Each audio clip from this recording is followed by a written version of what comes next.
بسم اللہ الرحمن الرحیم اللہم صلی علی سیدنا و مولانا محمد وعلی آل سیدنا و مولانا محمد وبارک وسلم وصلو علیہ۔ تمام ناظرین السلام علیکم ورحمۃ اللہ وبرکاتہ۔ اللہ تعالیٰ کی ذات سے امید ہے تمام دوست احباب خیر و عافیت سے ہوں گے۔ ہماری دعا ہے اللہ تعالیٰ سب کو اپنے حفظ و امان میں رکھے اور اللہ تعالیٰ دنیا اور آخرت کی خوشیاں نصیب فرمائے۔ دوستو، آج کا عمل ہے استخارہ، چاہے وہ رشتے کا استخارہ ہو، نکاح کا استخارہ ہو، کاروبار کا استخارہ ہو یا باہر کا سفر ہو، خود ہی ایک رات کے اندر ارجنٹ استخارہ کریں۔ عمل سننے سے پہلے آپ تمام حضرات سے گزارش ہے جو نئے ہمارے چینل پر آئے ہیں، ہمارے چینل کو سبسکرائب کریں اور گھنٹی کے بٹن کو پریس کر دیں تاکہ ہر آنے والی ویڈیو آپ تک بآسانی پہنچ سکے۔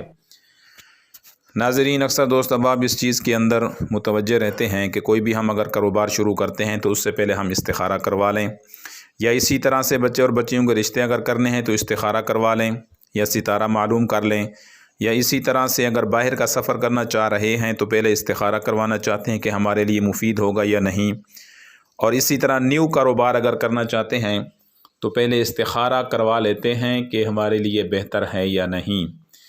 اگر آپ کسی کے پاس جا کے استخارہ نہیں کروا سکتے، کوئی آپ کے پاس ایسا بندہ نہیں جا کے آپ معلومات کریں، استخارہ کریں، تو ان تمام چیزوں کے لیے ایک بہترین قرآنی اور روحانی استخارہ ارجنٹ ایک ہی رات کے اندر پڑھنا ہے، اور اللہ تعالیٰ کی طرف سے سب معلوم ہو جائے گا کہ یہ کام آپ کے لیے بہتر ہے یا نہیں ہے۔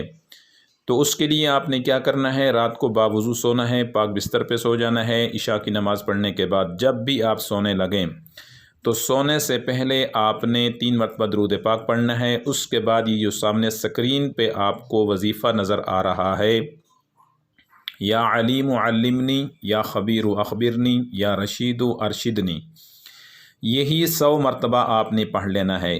یا علیم علمنی کو 100 مرتبہ علیحدہ پڑھ لیں، یا رشید ارشدنی 100 مرتبہ علیحدہ پڑھ لیں، یا خبیر اخبرنی، یا ان تمام تینوں کو ایک ہی بار اکٹھے ایک دانے پہ پڑھ سکتے ہیں۔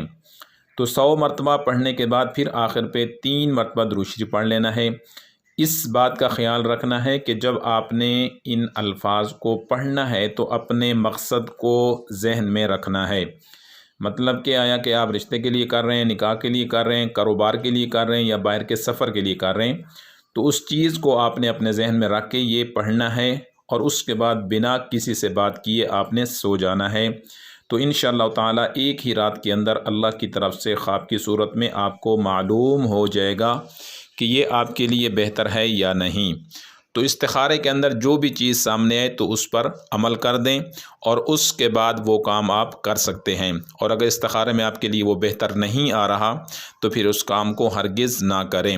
بعض دفعہ خواب کی صورت کے اندر نظر نہیں آتا، لیکن جب انسان صبح اٹھتا ہے، جاگتا ہے، تو اس وقت اس کے ذہن میں جو پہلا خیال اور اللہ کی طرف سے آتا ہے تو سمجھ لیں وہی استخارہ ہے، یعنی جس طرف زیادہ دھیان ہو، دل کے اندر خیال ہو کہ ہاں یا نہ، تو یہی انسان کا استخارہ ہوتا ہے۔